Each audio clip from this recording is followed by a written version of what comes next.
નમસ્કાર મિત્રો, હું સર્જાનંદ રાજપૂત આજના વિમર્શમાં આપનું સ્વાગત કરું છું.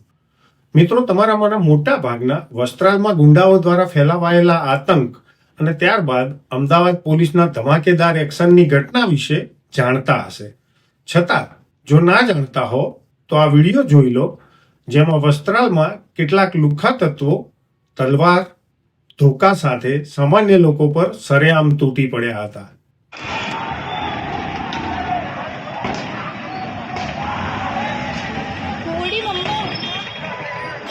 यार शिट શું થાય છે?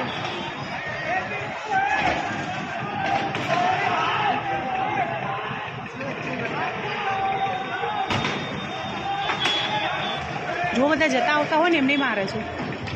તલવાર છે, જોઈ પેલાના હાથમાં કઈ અને આ બ્લેક ટી શર્ટ વાળો છે ને, જો એ એક્ટિવા આગળ એક્ટિવા પાછળ છે.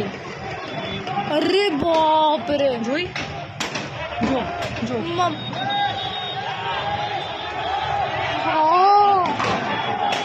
મમ્મી દુકાન તોડે છે. લેન્સ ક્રાફ્ટ માં જો ગાડીઓમાં મારે છે. ભાઈ જાઓ ને યાર. મમ્મી પીધેલા લાગે છે મને તો. જો ગાડીનું કાચ તોડી નાખ્યું. ઓ શિટ શિટ મમ્મી પેલી ગાડી જો અરે પેલો બહાર નીકળ્યો, એને બી માર્યો.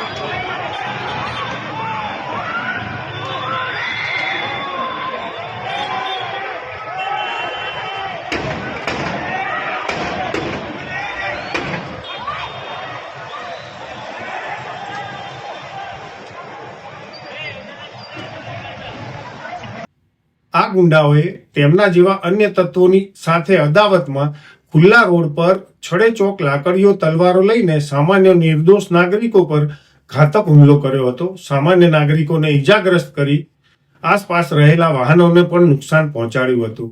ઘટનાને લઈને આસપાસના વિસ્તારમાં થોડા સમય પૂરતો આતંકનો માહોલ છવાઈ ગયો હતો. લોકો ભયના કારણે પોતાના ઘરોમાં કેદ થઈ ગયા હતા.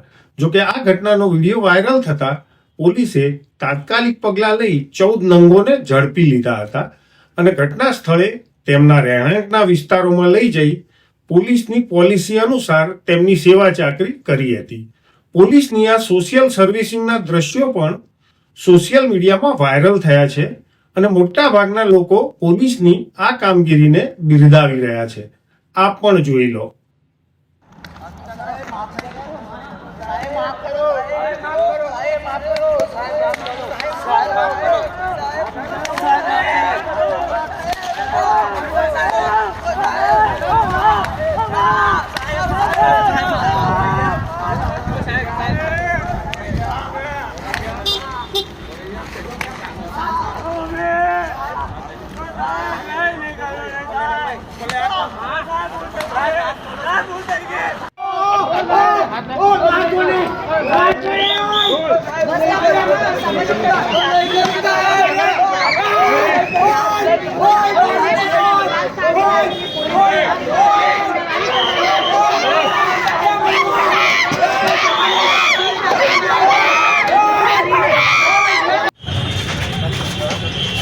પાછળ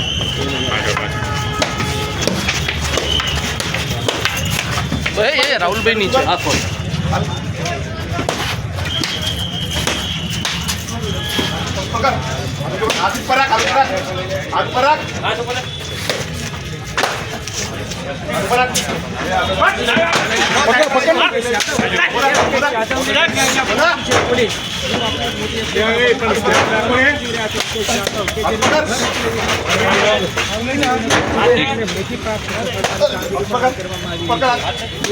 કાયદાનો ભંગ થાય એને જે આતંક ફેલાવ્યો હતો એ આતંક ફેલાવવાનો પરિણામ શું આવી શકે છે? ફરી એક કોઈ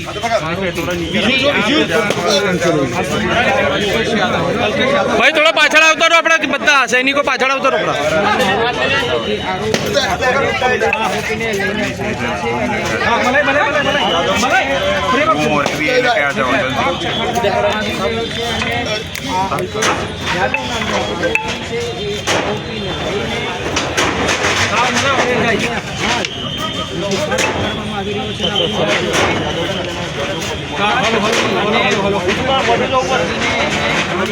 આવી રહ્યું છે એનાથી આઘા છે ગેંગના લોકો સાથે લડી અને આ ભૂતપૂર્વ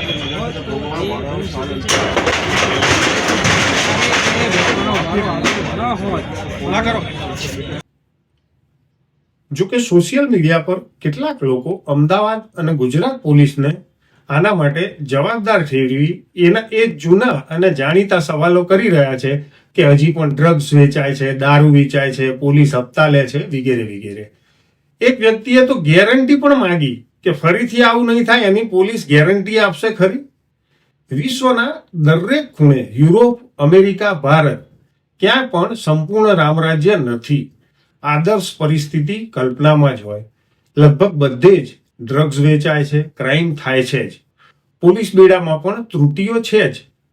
વિશ્વની અવ્વલ નંબરે આવતી નેધરલેન્ડ, ડેનમાર્ક અને સ્કોટલેન્ડ યાર્ડ પોલીસના વિસ્તારમાં પણ ગુનાઓ બને જ છે. સમગ્ર વિશ્વમાં કોઈ પણ દેશ કે પ્રદેશની પોલીસ કોઈ પણ પ્રકારની ગેરંટી આપી શકે નહીં. સમગ્ર વિશ્વમાં કાયદો અને વ્યવસ્થા ક્રમશઃ સતત સુધરતી અને વિકસિત થતી પ્રણાલી છે.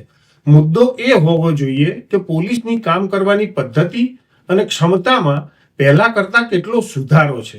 દેશના અન્ય રાજ્યોની પોલીસની સરખામણીમાં ગુજરાતની પોલીસ કેટલી કાર્યદક્ષ અને કાર્યક્ષમ છે. લતીફ જેવા અનેક ચમરબંધીઓને ધૂળ ચટાડી દેતી ગુજરાત પોલીસ અનેક સંગઠિત ગુનાખોરી કરતા ગેંગસ્ટરોને ઠેકાણે પાડી ચૂકી છે. આપણા સમગ્ર દેશના 28 રાજ્યો અને 8 કેન્દ્ર શાસિત પ્રદેશોની પોલીસની તુલનામાં ભારતીય પોલીસ ફાઉન્ડેશન IPFના સર્વે મુજબ ભારતીય પોલીસ દળોમાં ગુજરાત પોલીસ 5મા ક્રમે છે, આંધ્રપ્રદેશ પ્રથમ ક્રમે છે, તેલંગાણા બીજા, આસામ ત્રીજા અને કેરળ ચોથા ક્રમે છે. ગુજરાત પોલીસ 5મા ક્રમે હોવાને તમે ધારો તો ગર્વ કરી શકો અને ધારો તો તેને ઉતરતી કક્ષાની પણ ગણી શકો. એ તમારી વિચારસરણી અને માનસિકતા પર આધારિત છે. મુદ્દો આપણા આકલન કરવાની શક્તિના ઊંડાણ અને ગંભીરતાનો છે. મૂળ વાત પર આવીએ તો વસ્ત્રાલમાં ઘટેલી આ ઘટનાને લઈને અમુક લોકોએ પોલીસને બિરદાવી છે તો કેટલાક લોકોએ પોલીસ પર જ મન મૂકીને માછલા ધોયા છે. એક વિડીયોમાં તો ગુજરાત કે અમદાવાદ પોલીસને જ આડકતરી રીતે ગુંડા કહી દેવાયા છે અને અપરાધીઓ વિરુદ્ધ એક પણ શબ્દ બોલાયો નથી. વળી એવી વાત પણ કરવામાં આવી છે કે સજા આપવાનો અધિકાર પોલીસને નથી, એના માટે અલગ તંત્ર છે. હવે આપણા વ્યવસ્થા તંત્રમાં પોલીસની પરિસ્થિતિ સમાજની નાની વહુ જેવી હોય છે.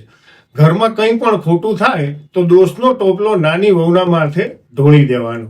પોલીસ જો બળ પ્રયોગ ના કરે અને ગુનેગારોમાં પોલીસનો ભય ઘટે જેથી ક્રાઇમ વધે તો એવું કહેવાનું કે પોલીસ કંઈ કરતી નથી. પોલીસ જો બળ પ્રયોગ કરી ગુનેગારોને તેમના ગુનાનું ભાન કરાવે તો કહેવાનું કે પોલીસ ગુંડાની જેમ વર્તે છે. પોલીસે કેટલો બળ પ્રયોગ કરવો તેને લઈને વિવિધ ધારણાઓ હોઈ શકે. જો કે સુખિયાણા લોકો માટે એસી રૂમમાં બેસીને કોફીની ચુસ્કી લેતા લેતા પોલીસ પ્રશાસન અને નેતાઓને ભાંડવા એ ફેશન કરતા પણ હવે ટેવ બની ચૂકી છે. આ કહેવા પાછળનો મતલબ એવો નથી કે પોલીસ પ્રશાસન અને નેતાઓ આદર્શ વર્તન કરી રહ્યા છે. પોલીસ બેડામાં કે નેતાઓના આચરણમાં પણ સુધારાનો અવકાશ તો છે જ, પરંતુ તટસ્થ રીતે જોઈએ તો હાલ ગુજરાતની એવી પરિસ્થિતિ તો નથી જ કે કોઈ કહી શકે કે ગુજરાતમાં અરાજકતા છે. આંકડા દર્શાવે છે કે ગુજરાત પોલીસની કામગીરી સમગ્ર દેશમાં 5મા નંબરની શ્રેષ્ઠ કામગીરી છે અને ગયા વર્ષ 2024માં જ સમગ્ર દેશમાં શ્રેષ્ઠ પોલીસ સ્ટેશન તરીકે કેન્દ્રીય ગૃહ મંત્રાલય દ્વારા સુરતના ઈચ્છાપુર પોલીસ સ્ટેશનને સમગ્ર દેશમાં શ્રેષ્ઠ પોલીસ સ્ટેશન તરીકે માન્યતા આપવામાં આવી છે, જે દર્શાવે છે કે ગુજરાત પોલીસ દેશના અન્ય રાજ્યોની સરખામણીમાં પ્રથમ 5માં ઉન્નત સ્થાન ધરાવે છે, જેનો ગર્વ હોવો જોઈએ. જોકે સોશિયલ મીડિયાની એક કડવી વાસ્તવિકતા એ છે કે ઘટનાઓમાં સહેજ મરી મસાલા ભભરાવીને થોડાક અલંકારી શબ્દોનો વઘાર કરી એક ગરમા ગરમ વાનગી પીરસીને લાઈક મેળવી લઈ સસ્તી પ્રસિદ્ધિ થકી કમાણી પણ કરી લેવી. એમાં પણ કંઈ ખોટું નથી જો તમે વિષય વસ્તુની ગંભીરતાને નુકસાન ના કરતા હોવ. હવે માની લો કે આ લોકો જેઓ બળ પ્રયોગ કરતી પોલીસને ગુંડા કહી રહ્યા છે તેમની વાતને માની પોલીસ બળ પ્રયોગ કરવાનું સંપૂર્ણ બંધ કરી દે તો શું થાય? વિચાર કરો કે ક્યારેક કોઈનો બળાત્કાર થઈ રહ્યો હોય અને પોલીસ ત્યાં પહોંચીને બળાત્કારીને સ્માઇલ આપી અદફ વાળીને કે આપનું શુભ નામ જણાવો, પેલો કે XYZ પછી પોલીસ હદફ વાળીને કે મિસ્ટર XYZ, આપ જે કરી રહ્યા છો તે કાયદાની ફલાણી કલમ પ્રમાણે ગુનો ગણાય અને આપના આ કૃત્ય અંગે તમારા પર કાયદેસર કાર્યવાહી કરવામાં આવશે, તો મહેરબાની કરીને આપ આ ગુનાહિત કૃત્ય બળાત્કાર કરવાનું બંધ કરો અને અમારી સાથે પોલીસ સ્ટેશન ચાલો. હા, તમારી પાસે વાહનની વ્યવસ્થા ના હોય તો તે કરી આપવાની જવાબદારી બંધારણની રૂએ અમારી છે અને આપની સુરક્ષાની અમે ગેરંટી આપીએ છીએ. બીજો દાખલો લઈએ. ક્યાંક સશસ્ત્ર લૂંટ થતી હોય અને પોલીસ ત્યાં પહોંચી લૂંટારાઓને નિવેદન કરે કે આપ જે કરી રહ્યા છો તે ભારતીય બંધારણ દ્વારા અમલમાં લેવાયેલ કાયદાઓની વિરુદ્ધમાં છે. તમે આવું ના કરો, નહીતર તમારા પર કાયદેસર કાર્યવાહી થઈ શકે છે. તમને તમારા હથિયારો નીચે મૂકી શિસ્તબદ્ધ રીતે અમારા વાહનમાં સવાર થઈ પોલીસ સ્ટેશને આવી અમને અમારી કાયદાકીય કાર્યવાહી કરવામાં મદદ કરવા વિનંતી કરવામાં આવે છે. નહીં તો તમારા પર કાયદેસર કાર્યવાહી કરવામાં આવશે. શું આ રીતે પોલીસ પોતાની ફરજ પૂરી કરી શકે ખરી? શું પોલીસના આવા વર્તનથી સમાજની સુરક્ષા નિશ્ચિત થઈ શકે ખરી? શું પોલીસનું આ રીતનું વર્તન કાયદો અને વ્યવસ્થાની પરિસ્થિતિને જાળવી રાખવા માટે સક્ષમ હોઈ શકે? સમગ્ર વિશ્વમાં ગુનેગારો માટે સજાનું પ્રાવધાન એ પોતાનામાં દર્શાવે છે કે ગુનેગારોને કાબૂમાં રાખવા બળ પ્રયોગ કરવો જ પડે છે. ગુનેગારોને જેલમાં રાખવા એ પણ એક પ્રકારનો બળ પ્રયોગ જ છે. છતાં પણ પોલીસ લગભગ મોટા ભાગના કિસ્સાઓમાં સમજાવટ કે વાતચીતથી સમગ્ર સમસ્યાનો ઉકેલ લાવવાનો પ્રયત્ન કરતી હોય છે. કેટલાક કિસ્સાઓને બાદ કરીએ તો ખાસ કરીને ગુજરાત પોલીસમાં મોટા ભાગે બિનજરૂરી બળ પ્રયોગ જોવા મળતો નથી. ગુજરાતના શહેરોમાં મોડી રાત સુધી લાખો રૂપિયાના દાગીના પહેરી મહિલાઓના આઝાદીથી એકલા ટુ વ્હીલર પર ફરવાને લઈને અન્ય રાજ્યોના લોકો ગુજરાતની કાયદો અને વ્યવસ્થાની પરિસ્થિતિના વખાણ કરતા છાશવારે જોવા મળે છે. વસ્ત્રાલની ઘટનામાં અમદાવાદ પોલીસે કરેલી કામગીરી નિશ્ચિતપણે બિરદાવવા લાયક છે. ગણતરીના કલાકોમાં ગુનેગારોની આખી ટોળકીને ઝડપી લઈ તેમને યોગ્ય બોધપાઠ આપી પોલીસે સુપ્રીમ કોર્ટના એ વક્તવ્યનું સચોટ સમર્થન કર્યું છે, જેમાં સુપ્રીમ કોર્ટે કહ્યું હતું કે ન્યાય થવો જેટલો જરૂરી છે એટલો જ ન્યાય થતો દેખાવો જરૂરી છે. આ સાથે પોલીસની આ દાખલારૂપ કાર્યવાહી એ નિશ્ચિત કરે છે કે આ દ્રશ્યો જોનારા અનેક નંગો ગુનો કરતા પહેલા 100 વાર નહીં 1000 વાર વિચાર કરશે. આજના વિમર્શમાં આટલું. આ વિમર્શ અંગે આપનો અભિપ્રાય કોમેન્ટમાં ચોક્કસ જણાવશો. મિત્રો, અમારો વિમર્શ પસંદ આવે તો વિડીયોને લાઈક કરો અને ચેનલને સબસ્ક્રાઇબ કરી બેલ આઇકોન દબાવશો, જેથી આપને અમારા આવનારા વિડીયોના નોટિફિકેશન્સ મળતા રહે. જો પસંદ આવ્યો હોય તો આ વિમર્શ તમારા સ્નેહીજનોને શેર કરો. ખુશ રહો, મસ્ત રહો. ભારત માતા કી જય. વંદે માતરમ.